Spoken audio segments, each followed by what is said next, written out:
Hi, everyone. My name is Juan Lopes. I'm a teacher trainer from Brazil, but I'm currently based in Toronto. And I'm here to talk to you a little bit about critical thinking. So this is a topic that is very dear to my heart. I think this is one of the most important things that we should be talking about nowadays. So let's get started. Tigers or capybaras? How do we think critically about the choices we make? First of all, we're going to start with today's agenda. So in this session, we're going to first talk a little bit about discourse analysis. So we're going to understand what discourse analysis is and representation. And this will hopefully answer the question, why do we choose tigers over capybaras? We're then going to move on to talking about working critical thinking into our choices as teachers in our lessons. And then towards the end of this session, we're going to talk about tools and techniques to help us choose, to help us make the choice between tigers and capybaras and many other things in our lessons. I'd like to start this session with a quote that I absolutely love as a teacher and as an educator, that is by Angela Carter. Language is power. And when I say that language is power, what we are saying is that the way that we use language has the power to help us shape the world we live in. And when we as teachers of other languages, when we teach other languages to students, we need to be aware of the power that we have in our own hands and of the power that we're going to be giving our students when they're learning a new language. And so this is one of the main reasons why I decided to talk to you about this today. I think the more aware we are of the power the language has, the better use we can make it in the classroom and the better use we can help our students make of it in their life, in their lives, in their use, in their day-to-day lives.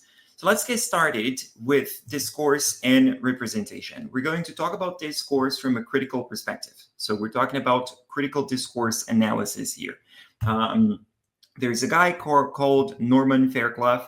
He wrote a book about critical discourse analysis in which he says that discourse is a mode of representation in the world and of the world. So discourse is the way in which we see ourselves in the world and the way through which we see the world itself. So think of discourse as the glasses that we put on, and the way that we see everything, the way that we interpret our reality happens through discourse. This is going to make a little more sense in a moment.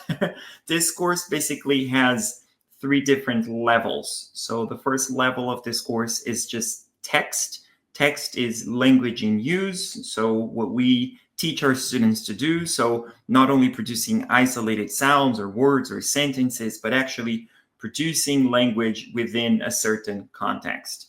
A second level of discourse, and then we're going to go a little deeper, is discursive practice. So it's not only representing the world, but giving meaning to the world. So constructing the world around us through meaning. So this is when we go a little bit beyond just isolated text, and we think a little bit more about the context in which we use language and how using certain language items within a certain context produces specific meanings. So this is what we call discursive practice. This is the second layer of discourse. The third layer of discourse, which is even deeper than the first two, is where I really want to get to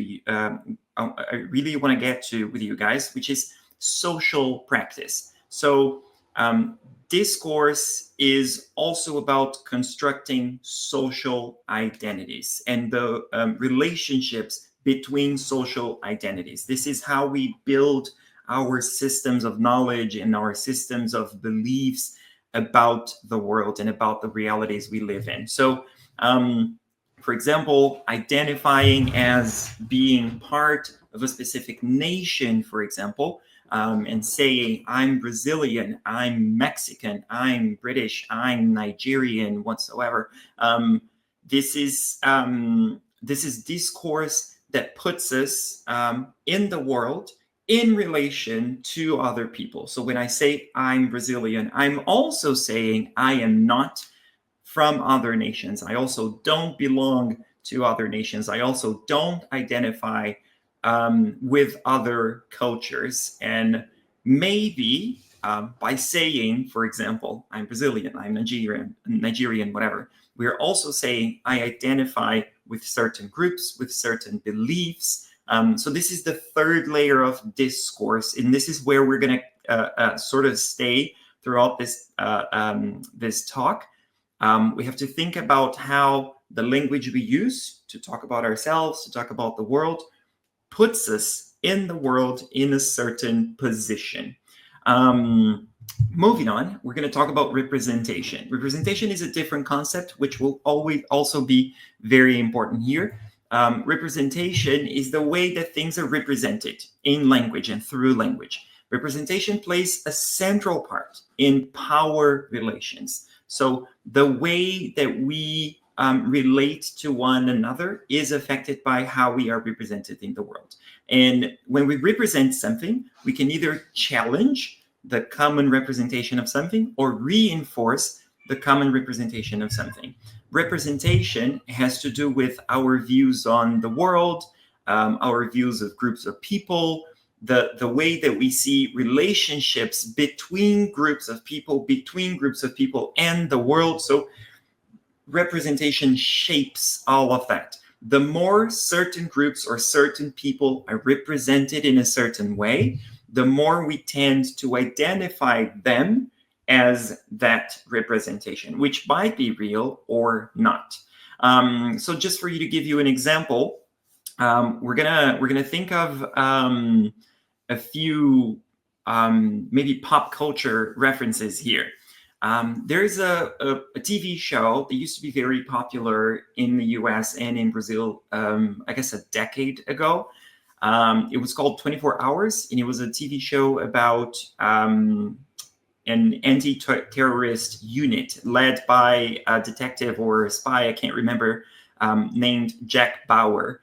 And his job was to sniff out terrorists and, get them arrested. And every season would last 24 episodes. So we would follow the life of Jack Bauer throughout 24 hours in which he was trying to catch the bad guys. Coincidentally, or not, the terrorists, they always came from a specific country, or rather specific countries. And I bet you already have some countries in mind that we would commonly and very wrongly associate with terrorism. So if you think of the show, it would always be the Russians. It would always be the Arabs. This representation of Russian people, of Arab people from, the Arabian world, it shaped the way that we saw these groups of people. Again, this is just a representation of these people. I'm not saying it's right or wrong, but this is how we start viewing groups of people by the reinforcement of these groups of people, the view that we have of these groups of people through repetition, through representation. Needless to say, representation is never neutral. There's always someone who ends up getting something from it. There's always someone who ends up losing something from it. And representations are very hard to challenge because they form the discourse around groups of people, around the world, around the way that these groups of people and the way that they relate to the world. And it's hard for us to naturally see past them. We have to actually do some effort to see past representation. So I've laid the theoretical grounds for what we're going to be talking about today. We can get to the question then, why are we talking about tigers and capybaras? This is something that came to me actually because I used to teach children when I was a teacher in São Paulo.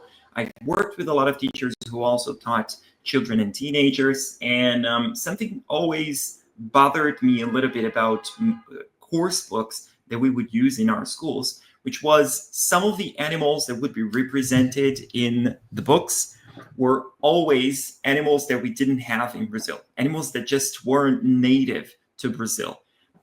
So my students and all of the teachers that I worked with in Brazil, they would know words and names of animals to refer to tigers and elephants and lions, but they wouldn't know the names of the animals that we have in our own country in English. And so this started bothering me because I feel like there is a, when we approach teaching language from this perspective of like, I'm going to teach you to talk about different cultures, foreign worlds, what I am teaching my students is to access these cultures, which is not a problem. This is the idea of learning another language, right? We need to be able to access different cultures and be able to see different realities and learn how to talk about them. Therefore, by learning how to talk about them, we also learn to think about them, to discuss issues related to these other realities. What bothered me was that students would know the word tiger, but they wouldn't know the word capybara, which is native to Brazil, which is an animal that exists practically everywhere. Even in big cities like São Paulo, you will see capybara sometimes by the river just chilling. And what does that mean? I think when we think about tiger or capybara, the question we have to bear in mind is what representation is being favored? And why is it being favored? And how does it shape our discourse, in this case, around nature? If I don't know the names of the animals in Brazil that are native to Brazil, how do I talk about, for example, endangered species in my own country? How do I think about this issue of endangered species in my own country? And obviously here, I'm just using the example of tiger or capybara because this is, I think, a very concrete and clear example that probably even the audience right now can relate to. Tigers are native to Asia. And unless you're Asian and you grow up in a country where tigers are also native, you will probably be teaching your students about animals that are not from your region. And I think this is one way to start looking at some of the course books that we use and understand how much of the books that we use are actually geared towards very specific cultures. And not only that, but they're geared towards teaching students how to talk about specific cultures and how to think about specific cultures, and therefore probably how to value specific cultures. So as I said, the examples here of animals are just, it's just one example, but think about holidays. What holidays do we teach when we use certain course books? Do we teach students about Halloween, which is a very North American characteristic holiday? Or do we teach them about the Festival of Lights in India? When we talk about Dia de los Muertos, what's the perspective that the course book brings? Is it something that is valued, and is it showing students how it's very much connected to Mexican culture, how it has to do with values and beliefs of Mexican people, or is it shown as something exotic and something to be seen as something different? Like, what is the perspective that these different cultures have? Again, what representation is being favored, and why is this representation being favored? One of the questions that I would like to for us to bear in mind is when we teach students to access foreign worlds through a foreign language, we are doing something great and we should keep doing that. But are we also teaching our students to communicate about their own world in the language that we are teaching? Are we teaching students to think about their own world with new concepts that maybe only exist in the target language? I think this is where the question here of whether we're teaching about tigers or capybaras should come into play. If you think about animals in Brazil, for example, I'm pretty sure that none of my students, or many of my students, wouldn't know how to, say the names of these animals here that I'm about to show you. And I want you to think about the animals in your own regions. So we don't learn the word for jaguar. We don't learn the word for anteater, for toucan, for maned wolf, for gold lion tamarin. And these are just, as I said, these are one example of things. How do we talk about the weather? Do we teach students in tropical countries to talk about the snow of the global north, or of very extreme countries in the south? Or do we teach students how to talk about, I don't know, the tropical forest in their own countries? When we think about, as I said, typical holidays, is it Halloween? Is it Ramadan? Is it Diwali or Diwali? Do we talk about festivals that are very important for a lot of people in the world, but not to people necessarily in the global north? I think this is a question that we should be asking ourselves. And how do we do that? How do we become better aware of the things that we're teaching our students and how we're teaching these things to our students? Through critical thinking. There is no other way.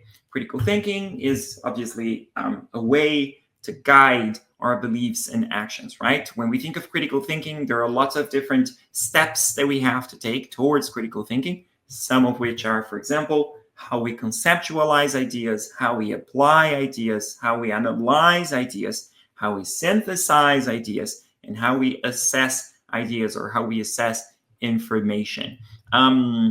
When we teach critical thinking, we need to be aware that there are three things that are crucial when we are teaching our students to think critically, and when we are ourselves training to think critically. First of all, we have to be willing to consider problems and themes within our experiences in a deeper, more meaningful way. As I said, it's about looking at the choices that we make as teachers, as language educators, and thinking, is this okay? What representation am I favoring?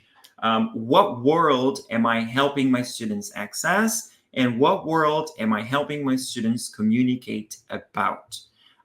We also need to know methods of logic investigation and logical thinking. We need to learn about how we think. We need to learn about how our minds take us to certain conclusions. And us, again, as teachers, we need to be aware that the ways in which we think will affect the ways we teach, and therefore the ways our students think as well. Once we have the willingness to consider these problems more deeply, and the knowledge of methods of logic investigation and logical thinking, we need to use these methods. Obviously, we can't. I really like a quote that I've come across recently that is, we have to stop thinking for the sake of thinking, and we have to learn how to think for the sake of doing. So this is what we're going to be exploring now. We're going to do some exercises on representation and critical thinking. And we're going to get started with a little reflection. Imagine that you asked AI to generate an image. You want to use a certain image in your classroom. You asked AI to generate this image. Show me a picture of two men having a good time. What image comes to mind when you think about this? What image do you think the AI tool would generate? Are they the same? Do you think the AI would generate the same image that you thought? Do you think the AI would generate something different? What is it that you thought when you thought of two men having a good time? I'm going to show you a picture of two men having a good time. Is this the image you had in mind? Are these the two men you had in mind? This is an example of visual representations. I can't know your reactions right now. We're going to have a chance to do that, obviously. But what tends to happen is that we think of two men having a good time as two men maybe drinking beer, maybe watching a soccer game. You likely thought, depending on the color of your own skin, you likely thought of maybe white men, depending on the representations that you have of men having a good time in course books, in TV shows, etc., movies that you've been exposed to. Maybe you thought of specific men having a specific type of fun. What we have to think about is, what differences and similarities do you notice between this image and what you thought? How are these men being represented?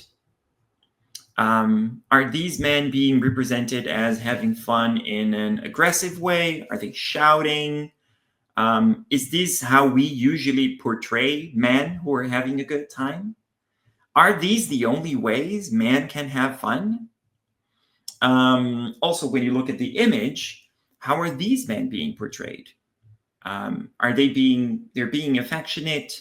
They're probably in love with each other. There's also the fact of their body types. They're bigger men. Did you think of bigger men having a good time? Maybe in whatever way you thought of. Did you think of black men having a good time?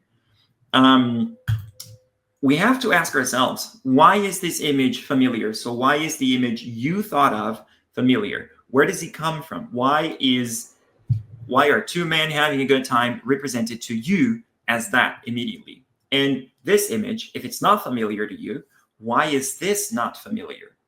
So how are black men usually represented in the media, in our course books, in our daily lives? And then looking at this image, or the image that you thought of, what does this representation challenge? Does it challenge anything? Or what does this representation reinforce? If you think of these men, for example, it is very common that black men will be portrayed in the news, on the media, as violent, aggressive, dangerous, which has caused so many horrible cases of racism and antagonizing in many of our societies. Does this image challenge that view? Does this image reinforce that view? This is an example of an exercise that you can do in your classrooms. This can generate a lot of opportunities for language. This can generate a lot of opportunities for critical thinking. This can generate very interesting discussions. You can also work with an exercise like this across levels. So if you're thinking of A1, you can ask students to write simple sentences describing the image that they have in mind. And then look at this other image, write simple sentences describing it, or maybe play with the changing the sentences that they wrote initially so as to actually describe the image that they see. You can play with more advanced levels by telling them, okay, now you're going to think of an image that would challenge a certain representation. So think of representation that is very common about whatever, give them a theme, maybe give them a topic. And then you're going to come up with a description of that image that will challenge that representation. And then you can try to catch your classmates, for example. This invites us to have a closer look into images and text in our course books. Think about the course books that you use and all of the visual and symbolic representations that appear in this course book. Looking at the images, what does the image or the activity show? How are people being represented? How does the image or the text represent the individual? Why is it familiar? Why is it not familiar? And again, what does it reinforce? Or what does it challenge?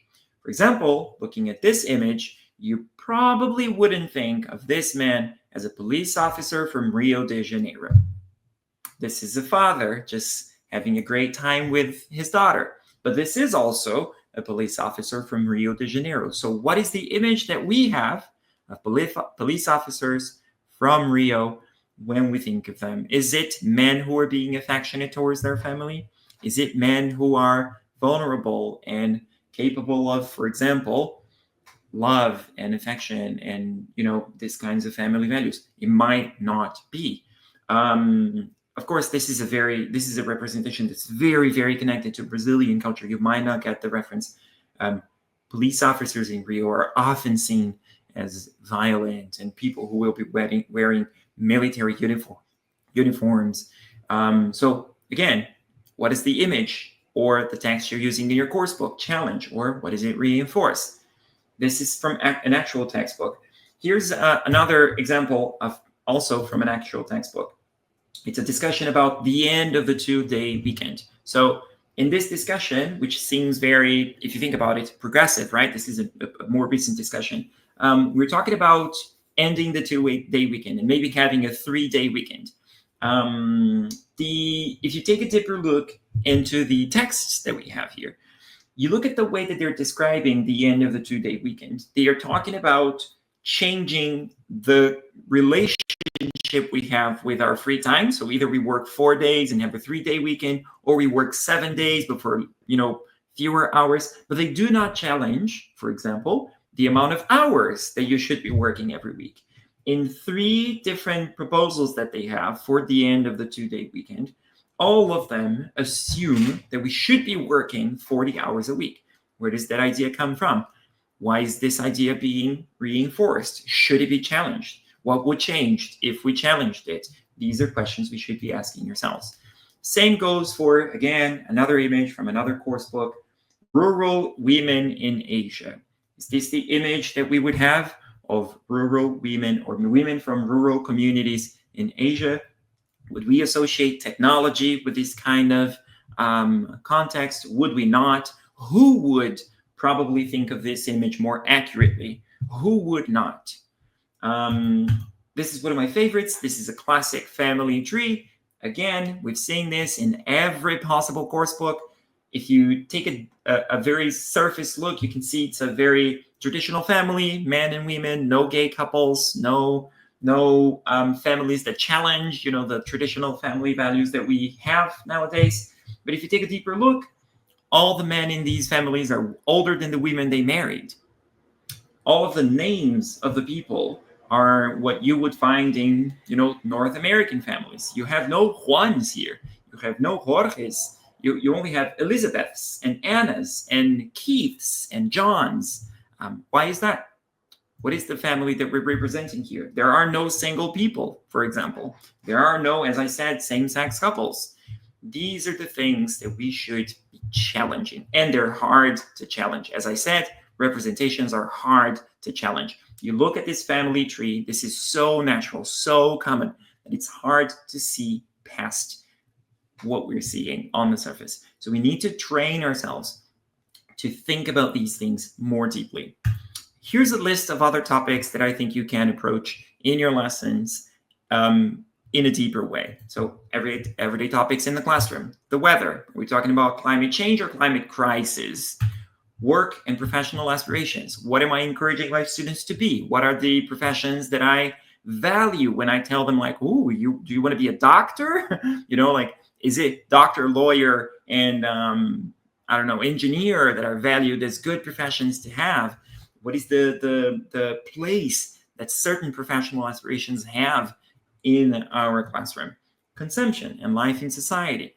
When we talk about things that students want to have, do we ask them, do you have a car? Do you have a watch? Do you have an iPod, or do we ask them, do you have time to spend with your family? Do you have time in the morning to relax? The same goes for routine and time. When I teach students to talk about their habits, for example, do I teach them to talk about, I wake up at 7 a.m., I brush my teeth at 8 a.m., I take the bus at 9 a.m., I get to work at 10 a.m.? Or do I teach them, I like to wake up and stay in bed. I like to play with my cat in the morning. I like to call my family every weekend. So these are all habits. So why are we teaching certain routines and how to talk about certain routines in English, but not how to talk about other routines or other aspects of our routines? This goes to language as well. Vocabulary, grammar, pronunciation. What do we teach as wrong and right grammar? When we tell students that certain grammar aspects are wrong, are we somehow also diminishing certain speaking communities that use that grammar characteristic, for example, that grammar aspect, for example. Think about how we name things. Do we teach?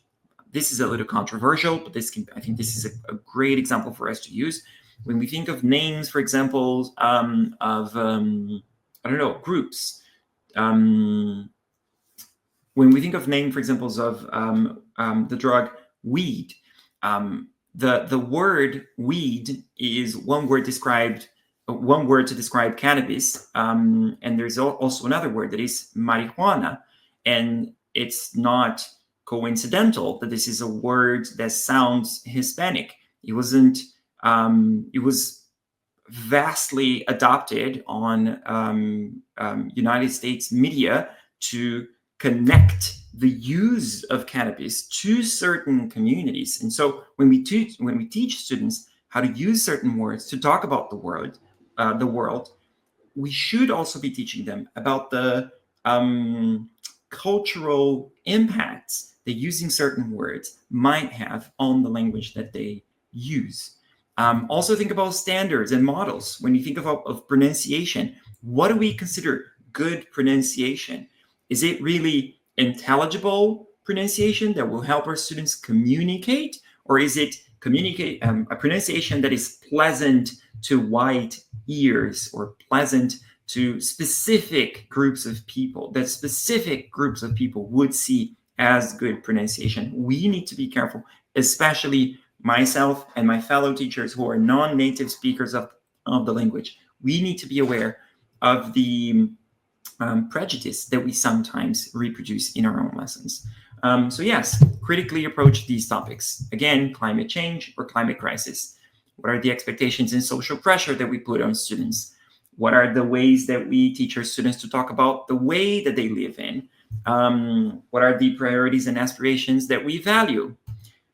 Remember, language is power. So when we think of wrong and right grammar, are we erasing ethnic, national, and cultural groups? When we think about pronunciation, is it pronunciation for white ears that we're teaching? And obviously, when we think about language teaching, we cannot forget, it's also the myth of the native speaker, right? What is the language model that we're aspiring in our students? Is it to speak like a native? And why is that? What kind of representation does that reinforce? Does it mean that non-native speakers of the language are less so in some ways? Careful with what we reproduce. Here are some strategies that we can use when planning and in the classroom with our students. There's a very nice exercise called See, Think, Wonder, for example. See, Think, Wonder is an exercise you can try with images. You show students an image and you ask them to describe the image first by saying what they see, and then you have to force them to just describe the very concrete aspects of what they're seeing. Then you ask them to write sentences about what they think that they see or that is happening. And then this is an interesting exercise because it's very easy for them to confuse things. For example, oh, I see, remember the picture of the police officer with his daughter? Somebody could say, I see a father and his daughter. This is not exactly what you see. What you see is a man and a baby. And you think that the man is the baby's father. So this is one way to help ourselves and to help our students think about the way that they think. And then I wonder if he loves the baby very much. I wonder if he spends a lot of time with his baby. And this, again, grants students, it gives them access to another layer of critical thinking that is a little bit deeper than just what they see and what they think. I wonder is also connecting what they see and what they think about what they're seeing to their imagination, to their to the world and other possibilities, speculating about what we're seeing. Constantly think, what am I missing? What am I not talking about? What is it that my material doesn't bring that I should be bringing? Whose voice is this? Why are they saying that? In this text, where is this text coming from? Who benefits from this information being portrayed in this way, this representation being reinforced, or this representation being challenged? And finally, How does it relate to me, to my students, to other people? How does it relate to ethnic, national, cultural, and social groups? Again, does it portray them in a positive light, in a negative light? Does it reinforce representations? Does it challenge representations? These are very simple exercises, very simple strategies that you can apply when you're planning and when you're teaching your lessons. And I'm going to go back, just for us to wrap up this conversation, I'm going to go back to the quote that I started with, but this time I'm going to bring you the complete quote, which hopefully you will agree with just the same as I do as well. Language is power, but language is also life and the instrument of culture. It's the instrument of domination and the instrument of liberation. So if language has this kind of power, we have to ask ourselves, am I teaching my students to access different cultures? How? Am I teaching my students to use language as an instrument of domination over themselves and over other people, or an instrument of liberation of their own people, of their own culture, and of other cultures? And this is why, when we think about choosing tigers or capybaras, perhaps we should be choosing capybaras more often than we have been. Thank you very much. I hope this inspires you to think critically about the choices that you make in your lessons. This is a topic that I think is very dear to my heart and that I think the world needs nowadays more than ever. If you want to keep the conversation going, I'll be more than happy to talk to you in the chat box now. Thank you.